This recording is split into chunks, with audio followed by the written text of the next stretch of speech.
harga emas turun. Sementara perang masih berlangsung, Selat Hormuz ditutup, dan minyak menembus $100 per barel. Apa yang sebenarnya sedang terjadi di pasar komoditas global?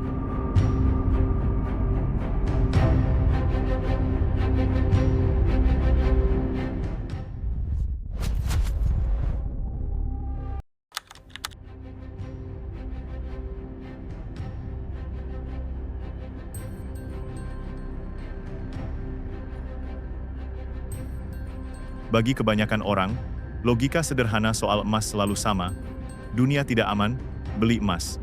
Tapi kenyataan di awal tahun ini membuktikan bahwa pasar tidak selalu berjalan sesuai logika awam. Di tengah eskalasi konflik di Timur Tengah, penutupan Selat Hormuz, dan volatilitas pasar energi global, harga emas justru mengalami tekanan signifikan. Ini bukan anomali kecil. Ini adalah sinyal penting tentang bagaimana mekanisme pasar global bekerja.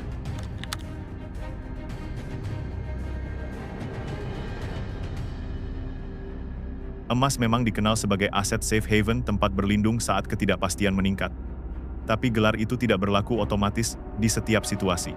Faktanya, saat dolar Amerika menguat, dan itu sedang terjadi sekarang, emas yang diperdagangkan dalam denominasi dolar secara otomatis menjadi lebih mahal bagi pembeli dari negara lain.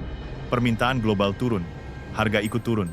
Di saat bersamaan, ketika krisis geopolitik memuncak, banyak institusi keuangan justru menarik aset mereka ke instrumen yang lebih likuid, obligasi pemerintah AS, dolar tunai, dan treasury. Bukan emas. Bank for International Settlements, yang dikenal sebagai BIS Bank Sentral dari Bank-Bank Sentral Dunia, merilis laporan yang menyebut bahwa retail trader yang menggunakan leveraged ETF emas dan perak menjadi pemicu utama sell-off dramatis di bulan Januari. Ketika harga mulai turun, posisi leverage mereka terkena margin call secara bersamaan. Aksi jual besar-besaran terjadi dalam waktu sangat singkat. Ini memperburuk penurunan yang seharusnya tidak sedalam itu.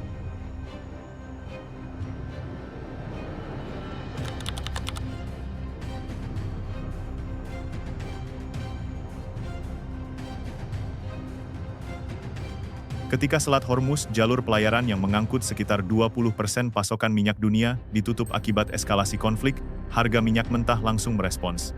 Harga minyak menembus $100 per barel. Ini bukan sekadar angka di layar trading. Ini tekanan inflasi nyata yang dirasakan oleh seluruh rantai produksi global. Di saat yang bersamaan, Federal Reserve Amerika Serikat The Fed merespons tekanan inflasi ini dengan mempertahankan suku bunga tinggi lebih lama dari yang diperkirakan pasar. Suku bunga tinggi membuat dolar semakin menarik sebagai instrumen investasi. Modal global mengalir ke aset berdenominasi dolar.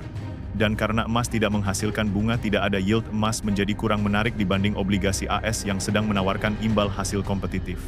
Jadi ada dua tekanan sekaligus, dolar yang menguat dari sisi permintaan, dan minyak yang mendorong inflasi dari sisi pasokan. Keduanya menjepit emas. Lalu bagaimana dengan perusahaan-perusahaan internasional yang memegang aset kripto, saham teknologi, dan derivatif? Mereka juga tidak lolos dari tekanan ini. Kenaikan suku bunga menekan valuasi saham pertumbuhan dan aset spekulatif, Bitcoin dan kripto ikut rontok. Portofolio yang berisi campuran aset berisiko ini mengalami kerugian signifikan secara bersamaan.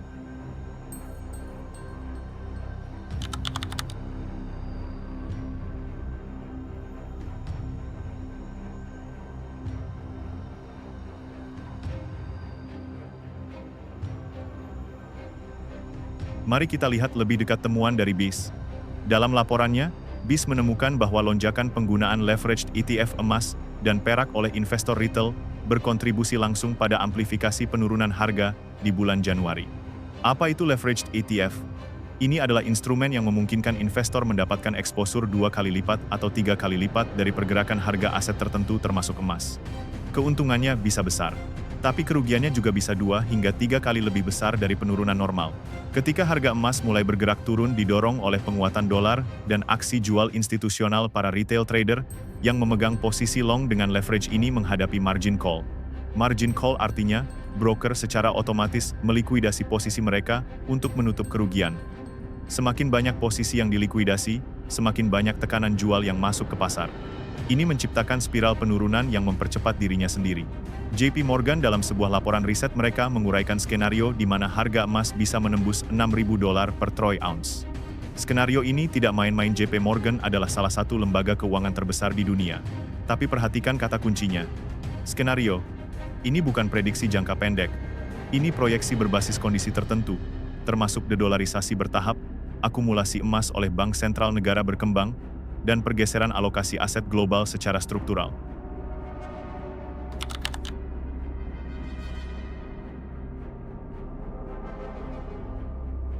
Banyak orang membeli emas sebagai dana darurat. Logikanya, kalau tiba-tiba butuh uang, jual emas. Ini adalah pendekatan yang salah. Dana darurat harus likuid bisa dicairkan dalam hitungan jam tanpa kehilangan nilai signifikan. Emas tidak selalu memenuhi kriteria itu, terutama saat harga sedang tertekan. Lalu emas untuk apa? Emas paling tepat diposisikan sebagai instrumen penyimpan nilai jangka panjang. Bukan spekulasi, bukan trading harian, tapi sebagai fondasi kekayaan yang tahan terhadap inflasi dan depresiasi mata uang. Contoh konkret, jika kamu hari ini mulai menyisihkan emas secara konsisten setiap bulan, dalam 10 hingga 15 tahun ke depan, nilai tersebut bisa menjadi dana pendidikan anak yang solid atau modal pensiun yang tidak tergerus inflasi. Secara historis, dalam horizon 10 tahun atau lebih, emas selalu mengungguli inflasi. Itu bukan opini. Itu adalah fakta yang bisa kamu verifikasi dari data harga emas 50 tahun terakhir. Di Indonesia, korelasi ini bahkan lebih terasa. Karena nilai rupiah cenderung mengalami depresiasi terhadap dolar dalam jangka panjang, emas yang diperdagangkan dalam dolar otomatis memberikan perlindungan ganda terhadap inflasi global, sekaligus terhadap pelemahan nilai tukar rupiah.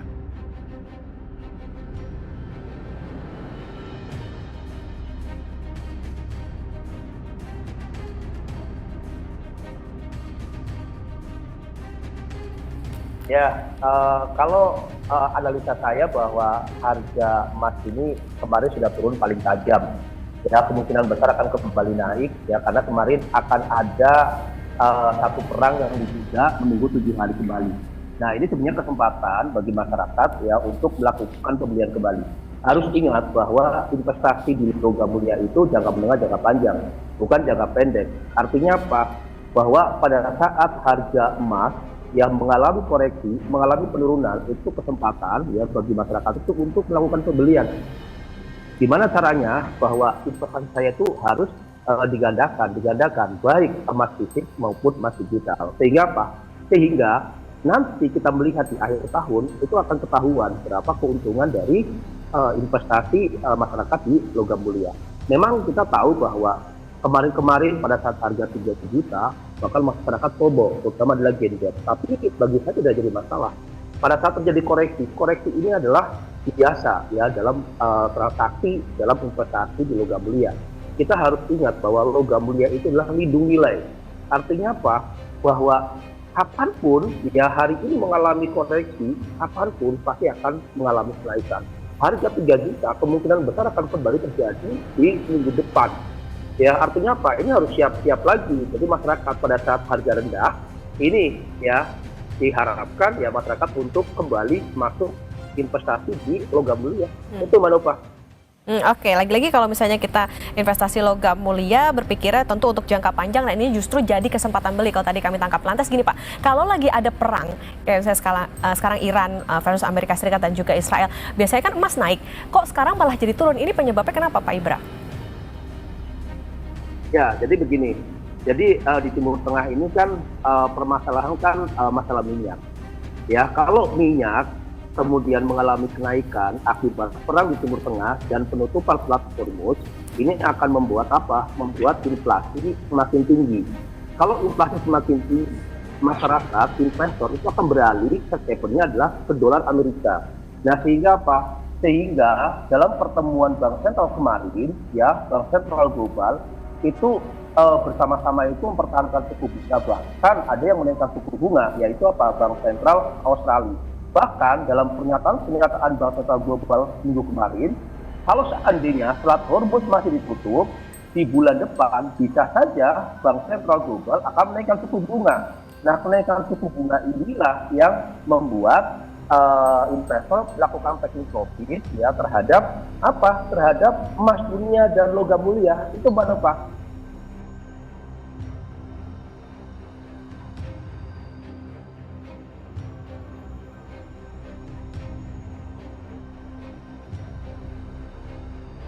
Mari kita rangkum apa yang sudah kita bahas hari ini.